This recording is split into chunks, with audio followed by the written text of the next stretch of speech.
From the first minute of the meeting in June 2017 until the tragic end, Jessica dreamed of a wedding with Patrick de la Serda. They met online, and their relationship grew quickly. Soon after they started talking, they both realized they couldn't live without each other. However, before they could continue their communication, they faced some challenges, such as finding their own place to live and building a future together. The couple decided to move to West Palm Beach, Florida, where Patrick's mother, Patricia, lived. It was an exciting day for Jessica as she was expecting the delivery of an engagement ring.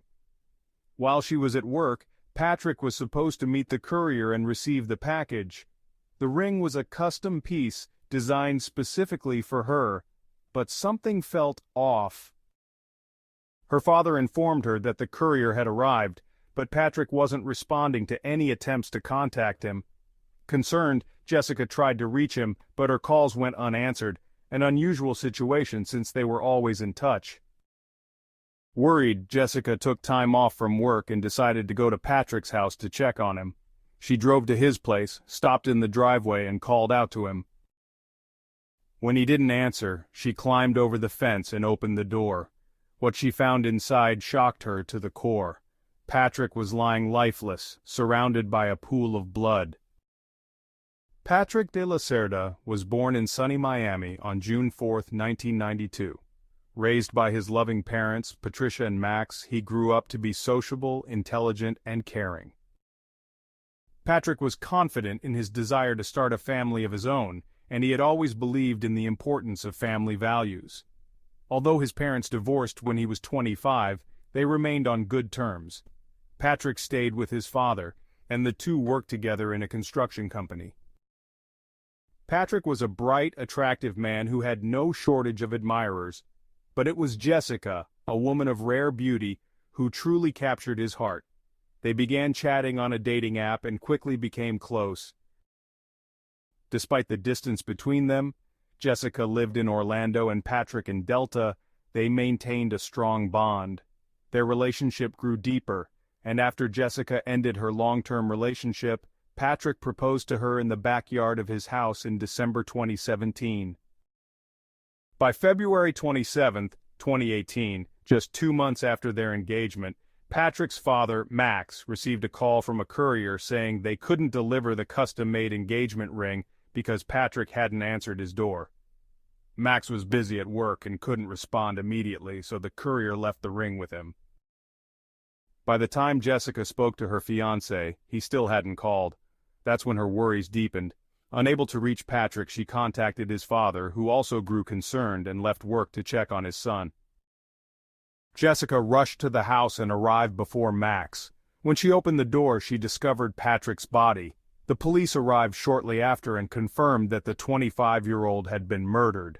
The neighborhood, known for its low crime rates, was in shock. The crime scene raised more questions than answers, especially since the killer was still at large. As the investigation unfolded, forensic experts determined that Patrick had been shot with a rare weapon. The police found 3 shell casings at the scene and quickly suspected that the killer was familiar with firearms. But there were no clear signs of who could have committed the crime. Initially, Patrick's neighbor, a U.S. Army veteran with expertise in weapons, was considered a potential suspect. However, he had an alibi, and there was no solid evidence linking him to the crime. Jessica, heartbroken, was questioned by the police. She suspected that her ex-boyfriend, Gregory Bender, might have been involved.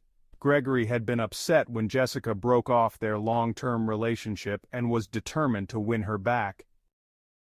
After discovering that Jessica had moved on and was engaged to Patrick, Gregory began sending threatening messages. Jessica had been frightened and, at one point, considered breaking up with Patrick to avoid further conflict, but Patrick convinced her to stay. Gregory, who was much older than Jessica, was wealthy and successful. However, their relationship was troubled. When Jessica visited Gregory in the hospital, she found him with another woman, which led to a confrontation. It turned out that Gregory had been living a double life, and the situation worsened when he refused to let go of his control over Jessica. Despite this, Jessica ended the relationship for good and moved on with Patrick. As the investigation into Patrick's death continued, law enforcement discovered that Gregory had been in the area around the time of the murder, though there was no definitive proof linking him to the crime. Jessica, devastated by the loss of her fiancé, faced the unimaginable challenge of moving forward with her life, while the authorities continued their search for answers. She wasn't foolish, so she exposed the lie. The girl set a deadline for Gregory Bender to leave his wife, but he never followed through. Eventually, Jessica broke off all ties with him. Gregory began sending threatening messages to his ex-lover. When he discovered she had started a new relationship with Patrick, he became enraged. He tracked down Patrick's contact details and began sending more threats, including promising to hire a hitman to harm him. Jessica wasn't intimidated by the threats, but the situation escalated when Patrick started receiving similar messages. The couple saved all the threatening messages and reported them to the police, then took the matter to court. As a result, Gregory was issued a restraining order, forbidding him from contacting them. Patrick also installed CCTV cameras around their home, and Gregory was required to surrender his firearms. This seemed to bring some peace, and within 2 months, Gregory stopped contacting them. Jessica and Patrick were able to focus on their relationship and even began planning their wedding. However, Gregory violated the restraining order and called Jessica on the day Patrick was killed. At the time, Jessica was at work and missed the call, but she tried to return it, thinking something was wrong. After several attempts, she gave up. The police were now almost certain that Gregory had something to do with Patrick's murder. They asked Jessica to call him again, hoping to get him to confess or slip up. Grieving, Jessica agreed to try. She acted distraught and accused him of being involved in Patrick's death. Gregory, however, remained calm and denied any involvement, even though he admitted to having seen news reports about Patrick's murder. Despite this, the police believed Gregory was involved, but without solid evidence, they were unable to arrest him right away. Then, unexpectedly, Gregory's ex-wife, Della, came forward to the police. She revealed that she had found a notebook with detailed instructions on how to kill Patrick, but she hadn't taken it seriously at the time. After the murder, she realized the significance of what she had seen. The police, now with new information, obtained a search warrant and thoroughly examined Gregory's mansion. They found several crumpled sheets of paper with a detailed plan that seemed to include instructions on how to carry out the murder. The plan mentioned using a burner phone, changing car license plates, and making sure there were no witnesses. In the trash, they also found a shell casing that matched the one found at the crime scene. A ballistic analysis confirmed that the bullet used to kill Patrick had come from a rare weapon, the R-15 pistol, which wasn't in Gregory's collection. However, Jessica recalled seeing this weapon at Gregory's house, which linked him directly to the crime. Though the police had gathered some strong circumstantial evidence, they still lacked direct proof. Gregory was arrested, but the case progressed slowly due to legal and bureaucratic delays. By 2021, Gregory had hired a team of skilled lawyers who began to challenge the charges. During the trial, Jessica testified about the numerous threats Gregory had made toward her and Patrick, and she presented evidence of their correspondence. However, Gregory's lawyers attempted to discredit her, questioning her relationships and suggesting she had ulterior motives.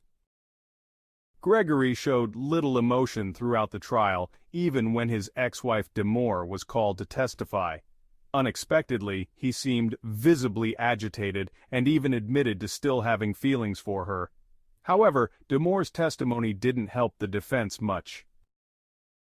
The prosecution focused on the evidence, particularly Gregory's handwritten notes and the shell casing found at the crime scene. They argued that Gregory had meticulously planned the murder, but small mistakes had led to his downfall. Gregory's defense team tried to suggest that perhaps Gregory had planned the murder but never went through with it, or that someone else was responsible. After a deliberation of just over an hour, the jury found Gregory guilty of murder. The question of whether the crime was premeditated or a crime of passion wasn't definitively answered, but Gregory was still convicted of first-degree murder. As per Florida law, he was sentenced to life in prison without the possibility of parole. Jessica, though devastated by the loss of Patrick, continues to honor his memory. She wears a special ring and keeps photos of their happy moments together. The loss of Patrick has left a profound mark on her, and she holds on to the memories they shared. Gregory, meanwhile, has continued to appeal his conviction, arguing that evidence collected during the search of his home was inadmissible. So far, his appeals have been unsuccessful, and he remains behind bars, serving a life sentence for his crime. Thank you for watching.